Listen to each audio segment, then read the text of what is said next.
यंदाची रामनवमी अत्यंत खास आहे. कारण गेल्या 500 वर्षांचा वनवास संपवून भगवान राम अयोध्येच्या मंदिरात 22 जानेवारी रोजी विराजमान झाले.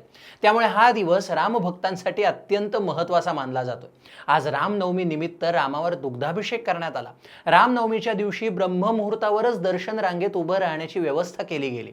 रामलल्लाची मंगल आरती सुरू होण्याच्या 1 तास आधीच भाविकांनी दर्शनासाठी रांगा लावल्या, तर भगवान रामलल्लाला दुग्धाभिषेकही करण्यात आला.